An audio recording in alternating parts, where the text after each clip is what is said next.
Hejun walked through the crowded market of New Seoul Space Station, keeping his hood pulled low over his face. The bright lights from the shops reflected off his scaled skin, making it shimmer like polished emeralds. He didn't want to attract attention. Not today. Not when his daughter needed medicine. The market buzzed with life. Humans and aliens from 100 worlds traded, talked, and argued. Music played from street corners while food vendors called out their specials. But whenever Hejun passed, conversations stopped. People moved away. Even other aliens, who came in all shapes and sizes, kept their distance from the reptilian hybrid. Fresh fruits from Earth. Get your. A vendor's cheerful cry died in his throat as Hejun approached. The man's smile vanished, and he quickly looked down at his fruits. Hejun sighed. He was used to this treatment. 10 years ago, he had been a respected military specialist. That was before the experiments, before they mixed his DNA with an ancient reptilian species to create the perfect soldier. The scientists had succeeded, maybe too well. But they hadn't counted on him falling in love, getting married, and having a child. Now his daughter, Jae-yun, lay sick in their small apartment on the station's lower levels. She had inherited his scaled skin and enhanced strength, but she also had something special. The ability to heal others with a touch. It was a gift that should have made her celebrated. Instead, it made her feared. Hejun finally reached the medical shop. The door chimed as he entered. The shop owner, an elderly human woman, looked up from her computer. Her eyes widened with recognition and fear. "We're closing," she said quickly, even though the OPN sign glowed brightly in the window. "Please," Hejun said softly. His voice was deep but gentle. "My daughter is sick. She needs medicine. I can pay double." The woman hesitated. Her hands trembled slightly as she reached for the emergency alarm under her counter. "I know you're reaching for the alarm," Hejun said. "You don't need to. I'm not here to cause trouble. I'm just a father trying to help his child." Something in his voice made the woman pause. Maybe it was the sadness. Maybe it was the love for his daughter that she heard. She slowly moved her hand away from the alarm. What are her symptoms?" the woman asked cautiously. "Fever, coughing. Her scales are turning pale." Hejun placed some credit chips on the counter. "She's 8 years old." The woman looked at the credits, then at Hejun's face. For the first time, she really looked at him. Past the scales and the slitted pupils, she saw the worry in his eyes. The same worry she had seen in countless parents' faces over her 40 years running the shop. "Wait here," she said and disappeared into the back room. While he waited, Hejun noticed a small news screen on the wall. It showed reports of a strange new disease spreading through the outer colonies. The Galactic Council was calling for calm, but Hejun could see the fear in the reporter's eyes. The woman returned with a package of medicine. "This should help with the fever and coughing. Give her 1 pill every 6 hours." And she hesitated before adding a second package. "These vitamins might help with her scales." Hejun bowed slightly. "Thank you. You don't know what this means to me." As he turned to leave, the woman called out, "Wait." He stopped at the door. If the medicine doesn't work, bring her here. Maybe I can help." For the first time that day, Hejun smiled. His sharp teeth showed, but the woman didn't flinch this time. She saw only a father's gratitude. On his way home, Hejun walked a little straighter. His hood stayed up, but his steps were lighter. One person had shown kindness. One person had seen past his appearance. Maybe there was hope after all. But as he reached the lower levels where he lived, alarms began blaring throughout the station. The news screens flickered with emergency broadcasts. The plague had reached New Seoul Station. And unknown to Hejun, his daughter's gift was about to become very, very important to a lot of powerful people. The news of the plague spread through New Seoul Station like wildfire. Hejun watched from his small apartment window as emergency vehicles raced past, their lights painting the metal walls in flashes of red and blue. Behind him, Jai-yun slept peacefully, her fever finally broken thanks to the medicine. A loud knock at the door made He-jun jump. Outside stood 3 station security officers and a tall alien in expensive clothes. The alien's blue skin marked him as a member of the Galactic Council. "Are you He-jun?" the council member asked, his voice cold and formal. "Yes," He-jun answered, keeping his voice steady. "What do you want?" "I am Director Ki-nam of the Health Division. We know about your daughter's abilities. The plague is spreading. We need her help." He-jun's heart beat faster. This was what he had waited for, a chance to show they weren't monsters, that they could help society. But something in Ki-nam's eyes made him worried. "She's just a child," He-jun said. "She's been sick. The council will provide proper care," Ki-nam replied. "But we must act quickly. The plague has already killed thousands." Before He-jun could answer, Jai-yun appeared beside him, rubbing sleep from her eyes. Her scaled skin glowed softly in the hallway lights. "I want to help," she said simply. The council chambers were nothing like Jai-yun had imagined. Instead of the warm, welcoming place she had hoped for, the room was cold and dark.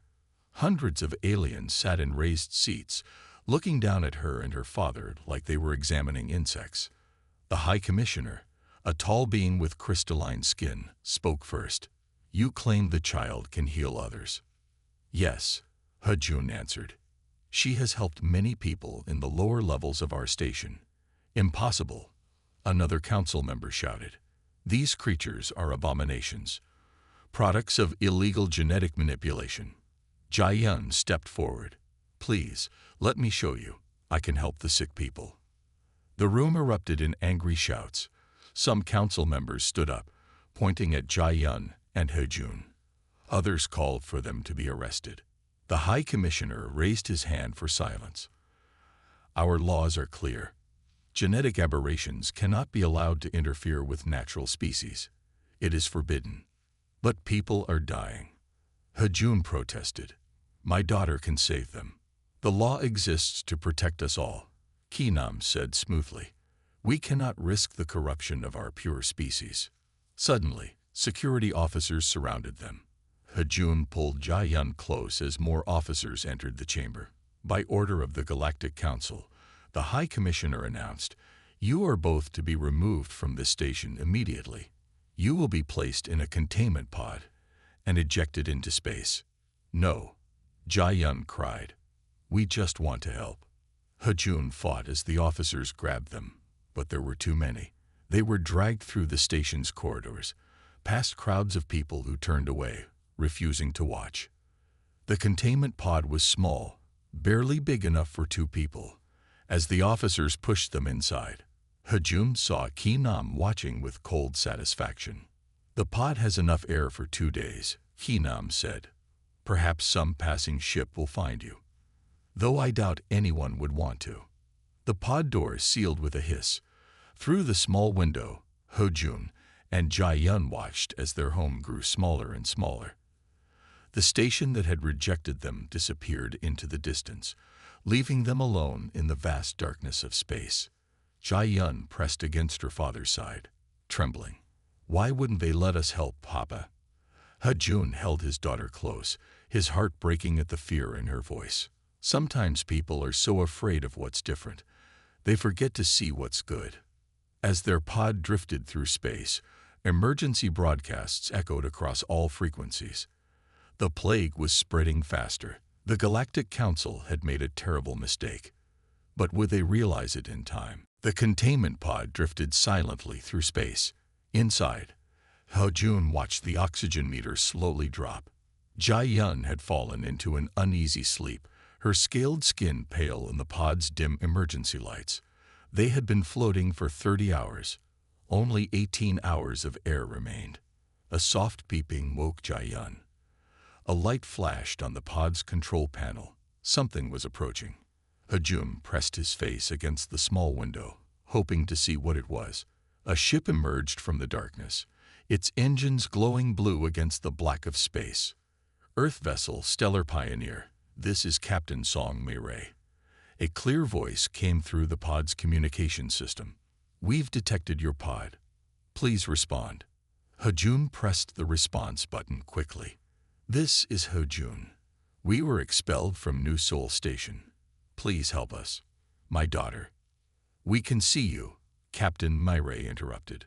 "But I must inform you that we have orders not to interfere with council matters."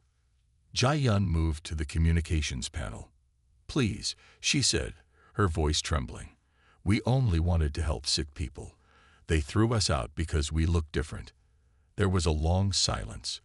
Hejun held his breath, watching their oxygen meter continue to drop. Finally, the radio crackled again. "Prepare for retrieval," Captain Myra said. "I hope I don't regret this decision." The Stellar Pioneer was a research vessel, much smaller than New Seoul Station. Its crew of 15 watched nervously as Hejun and Jae-yun were brought aboard. Some reached for weapons when they saw Hejun's reptilian features, but Captain Myray stepped forward, her expression firm. "Stand down," she ordered. "They are our guests." Myray was younger than Hejun had expected, with kind eyes and an air of quiet authority. She led them to the ship's medical bay, where a doctor examined them for signs of the plague. "You're both healthy," the doctor announced, looking surprised. "Despite the conditions in that pod, you're in perfect health." Jae-yun helped. Hejun explained. "She can heal people." To demonstrate, Jae-yun approached the doctor, who had a small cut on his hand from a recent accident. She gently touched the wound, and everyone watched in amazement as the skin knitted itself back together. "Remarkable," Myray whispered, "and the council rejected this gift. They said we were too different," Jae-yun said sadly, "that we would corrupt their pure species." Myray's expression hardened. "Pure species," she scoffed. "While they worry about purity, people are dying from this plague." The death toll reached 10,000 this morning. The ship's communication officer rushed into the medical bay. "Captain, emergency broadcast from the council. The plague has mutated. It's spreading faster, and the vaccines aren't working anymore." Myray looked at Hejun and Jae-yun thoughtfully. "I'm taking you somewhere safe," she decided. "Somewhere the council won't find you. But I warn you, it's not an easy journey." "Where are we going?" Hejun asked. "To Proxima," Myray answered. "We have a secret research colony there.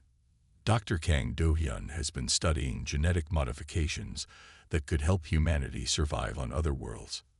I think he'd be very interested in meeting you both." As the Stellar Pioneer changed course, Hejun watched his daughter talking with the crew. They had started out afraid, but now they listened eagerly as she told them stories about healing people in the station's lower levels. Even the ones who had reached for weapons earlier were smiling. "You're taking a big risk helping us," Hejun said to Myray. The captain nodded. "Sometimes the right thing and the legal thing aren't the same. The council isn't always right. And watching your daughter." She paused, looking at Jae-yun. "Maybe being different isn't such a bad thing after all." The ship's engines hummed as they accelerated toward Proxima. Behind them, urgent messages about the plague filled every communication channel. The council had made their choice. Now they would have to live with it. The Stellar Pioneer emerged from hyperspace near Proxima, a planet that glowed red under its distant sun. Hejun and Jae-yun watched from the bridge as they approached. The planet's surface was covered in vast oceans and red-tinted clouds. "The colony is hidden underground," Captain Myray explained. "We built it inside an old volcanic system. The council doesn't know it exists." As they descended through the atmosphere, Hejun noticed strange patterns in the clouds. "Are those ships?" he asked, pointing at the dark shapes. Myray nodded. "Automated defense platforms. They make the planet look uninhabitable to anyone scanning from space. Very useful for keeping unwanted visitors away." Their ship landed in a massive cave. When the doors opened, warm air rushed in, carrying the smell of growing things. Jae-yun gasped as they stepped out. The cave stretched for miles, filled with gardens, buildings, and laboratories. Artificial sunlight streamed from panels in the ceiling, making everything glow with a gentle golden light. "Welcome to Haven," a tall man said, walking toward them. "I'm Dr. Kang Do-hyun. Mi-rae told me about your abilities." Do-hyun looked different from what Ho-jun expected. The scientist wore simple clothes and had kind eyes behind his glasses. He knelt down to Jae-yun's level, showing no fear of her reptilian features. "Would you like to see what we do here?" he asked Jae-yun. The scientist led them through the colony. They saw laboratories where researchers studied DNA from 1,000 worlds. Gardens grew plants that could survive on harsh planets.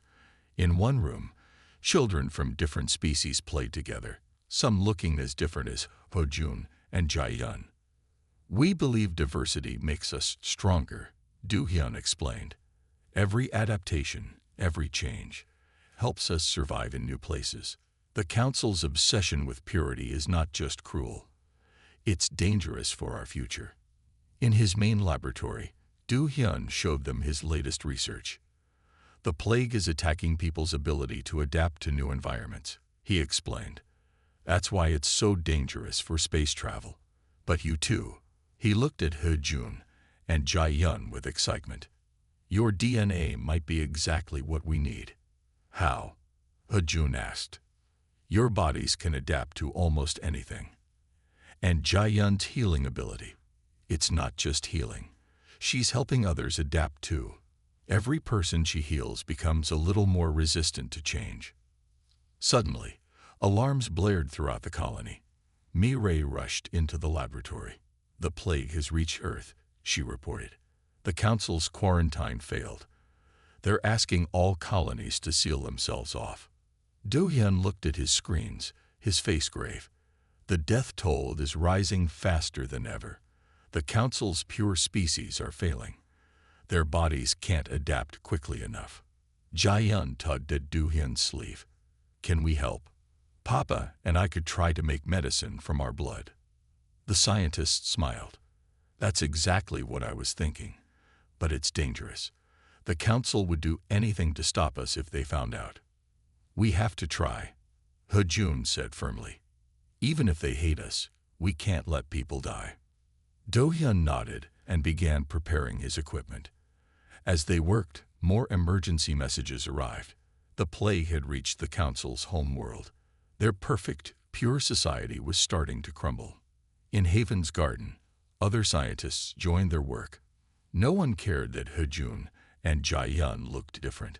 Here, at last, they had found a place where being different was valued, not feared. But time was running out. The plague was spreading, and soon the Council would become desperate enough to look even in forbidden places for a cure. Haven's secret wouldn't stay safe forever. 2 weeks had passed since Ho-jun and Jae-yun arrived at Haven. The underground colony buzzed with activity as scientists worked day and night to create a cure from their blood. Dr. Do-hyun had made progress, but they needed more time.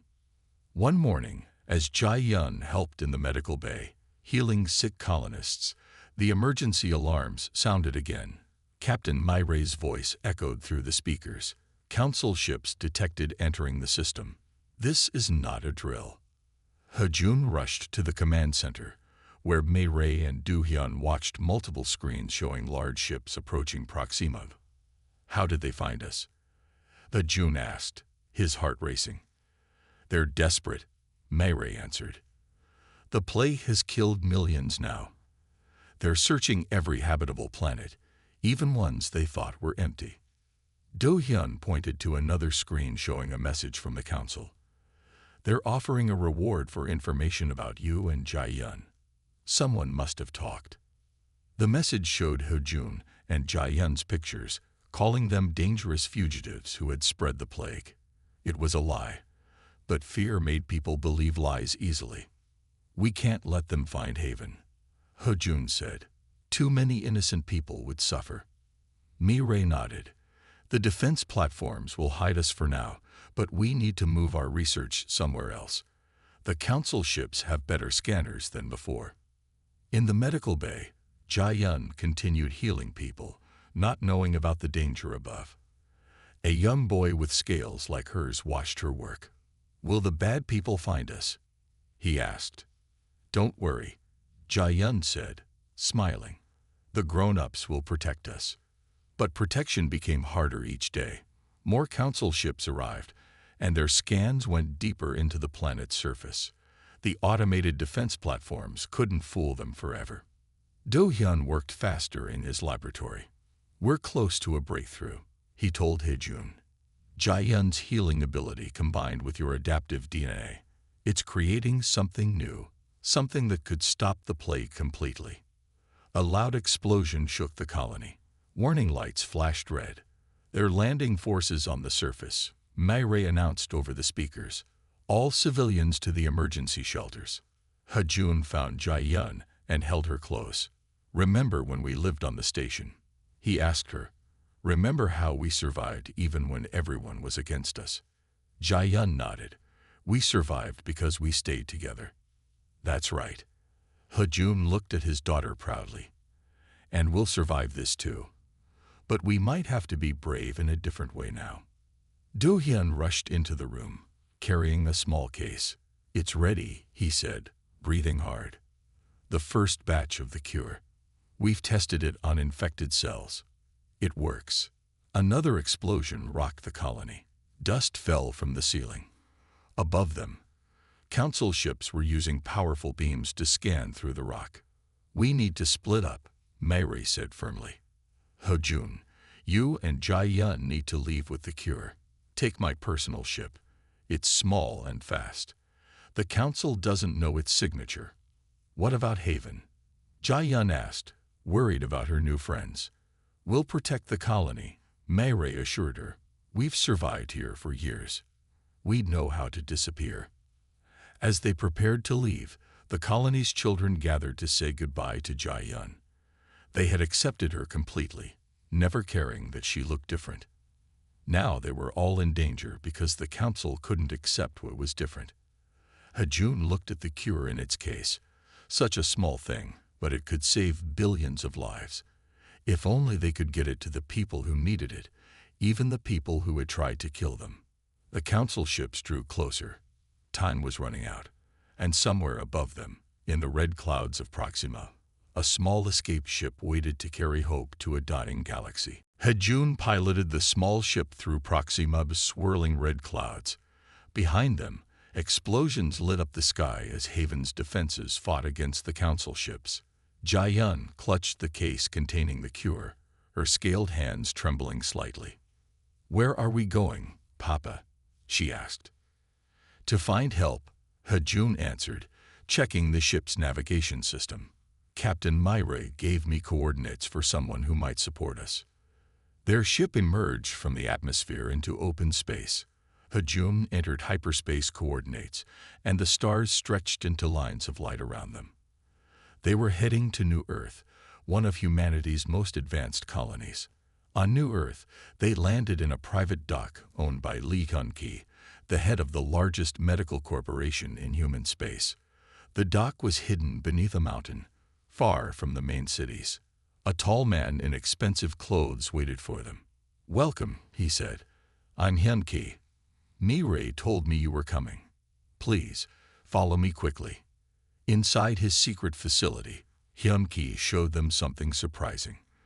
Dozens of aliens from different species worked together, all of them looking different from what the council considered pure.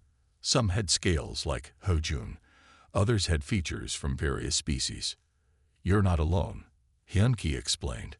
"Many of us have been changed by living on different worlds. The council calls us impure, but we are the future, and now we have friends inside the council itself." He showed them messages from council members who disagreed with the genetic purity laws. Many had watched their own people die from the plague while the council refused to accept help from impure species.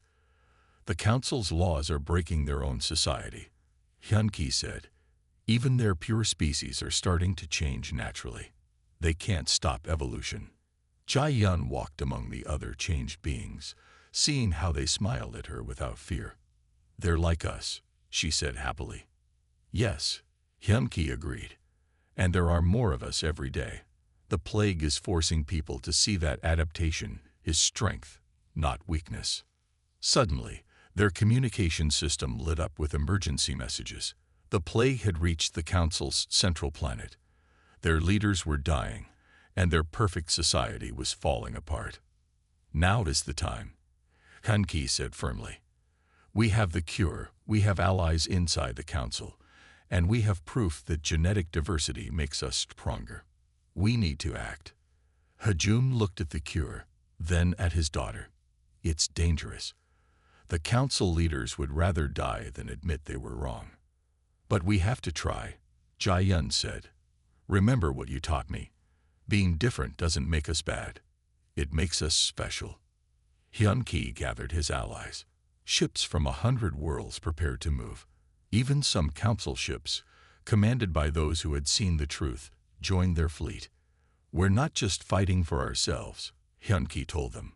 We're fighting for everyone's right to adapt and survive. The galaxy is too big for just one kind of life. As their fleet prepared to leave, Hojun watched his daughter talking with other children who looked different, all of them excited about helping others. He remembered how alone they had been on New Sol Station. Now they had an army of allies, all fighting for the right to be different. The revolution was beginning. But would the Council accept help from those they had called impure? The answer would determine the future of all species in the galaxy. The combined fleet of resistance ships dropped out of hyperspace near the Council's central world. The planet below them was beautiful with crystal cities that sparkled like diamonds. But now those cities were quiet. The plague had forced everyone into sealed shelters. Hajun stood on the bridge of Hunki's flagship, watching the Council's defense platforms turn toward them. Jai-Yun held his hand tightly as they waited for the Council's response to their message. This is Lee Hyun-Ki, their leader announced across all channels. We bring the cure for the plague. We ask for peaceful entry to your world. The response came quickly. This is High Commissioner Ki-Nam. Your fleet carries genetic impurities that threaten our society. Leave immediately, or we will open fire. They're dying, Jai-Yun whispered, but they still won't accept help. Hyun-Ki stepped forward. High Commissioner, your own people are asking for our help. Look at your communications channels. Suddenly, thousands of messages flooded the public channels. Council citizens, sick and afraid, begged their leaders to accept the cure. Among them were messages from council members themselves, demanding that Ki-Nam step down. The old laws are killing us, one council member declared. We would rather be impure and alive than pure and dead. The defense platforms powered up their weapons. But before they could fire, something unexpected happened. Council ships began moving to protect the resistance fleet. Their commanders had chosen to side with the people rather than follow Ki-Nam's orders. This is Commander Ta-Won of the Council Defense Force, a new voice announced. High Commissioner, we are standing down. The people have spoken. Hajun watched in amazement as the defense platforms powered down. The crystal cities below began opening their emergency shelters. People were choosing hope over fear. We need to move quickly, Hyun-Ki said. The plague won't wait for politics. They landed near the Council's main medical center. As they stepped out of their ships, Hajun saw something he never expected. Council citizens, their perfect features marked by the plague, stood in lines to welcome them. No one turned away in fear from his scaled skin or Jai-Yun's reptilian eyes. Inside the medical center, Ki-Nam waited with other council leaders. The plague had affected them too. Their crystalline skin had grown dull, and they struggled to breathe. You were right, Ki-Nam admitted quietly to Hojun. Our pursuit of purity made us weak.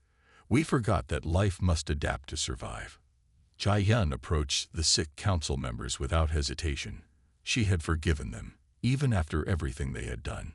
One by one, she helped administer the cure, using her healing touch to ease their pain. The cure worked quickly.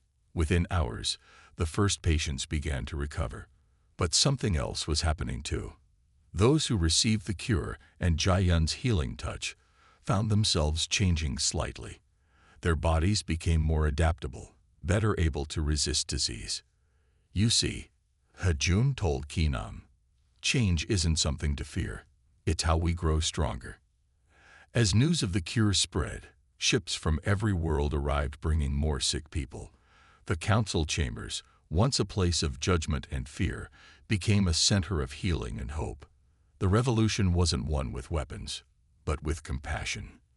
The very differences that the council had feared became the key to everyone's survival. 1 year had passed since the day Hajun and Jai-Yun brought the cure to the council's world.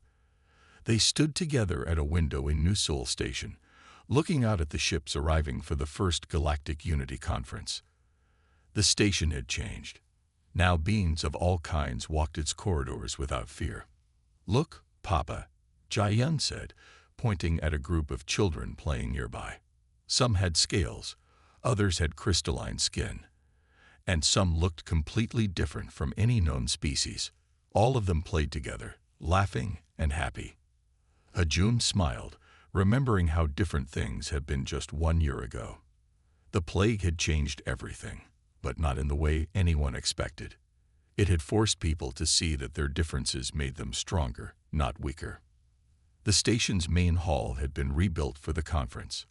Hajun walked toward it slowly, wearing his new formal uniform. As the first hybrid representative to the Galactic Council, he had many responsibilities now, but none were as important as being Jai-Yun's father. Inside the hall, familiar faces greeted them. Captain Mirai, now Admiral Mirai, stood with Dr. Do-hyun and Lee Hun-ki. The hidden colony on Proxima had become a famous research center, studying how different species could help each other grow stronger. "The last test results are in," Do-hyun announced happily. "The changes from the cure are permanent. Every new generation is being born more adaptable than the last. We're all evolving together." Former High Commissioner Kinam approached them. The plague had changed him too. His once perfect crystalline skin now had patches that looked like scales, but he wore them proudly. "The council has approved Jai-Yun's proposal," Kinam told them. "The new medical academy will open next month. Any species, any genetic makeup, can come to learn healing." Jai-Yun beamed with pride. At 12 years old, she had already helped design a school where children like her could learn to use their gifts to help others. The academy would be built right here in New Seoul Station, where their story had begun. "We've come so far," Hajun said, looking around the hall. "Sometimes I can hardly believe it. Because we stayed true to who we are," Jai-Yun said wisely. "You taught me that, Papa." The conference began with a ceremony. Representatives from every world in the galaxy stood together as equals. Even species that had once been enemies now worked together, sharing their strengths to overcome their weaknesses. Hajun gave a speech about change and hope. He spoke about his daughter's courage, about the people who had helped them when everyone else had turned away, and about the power of accepting differences. As he spoke, Jai-Yun helped a young child with crystal skin who had tripped and hurt their knee. Her healing touch worked just as it always had. Later that evening, Hajun and Jai-Yun returned to their old spot by the window. The same stars shone outside, but the galaxy they lit up was different now.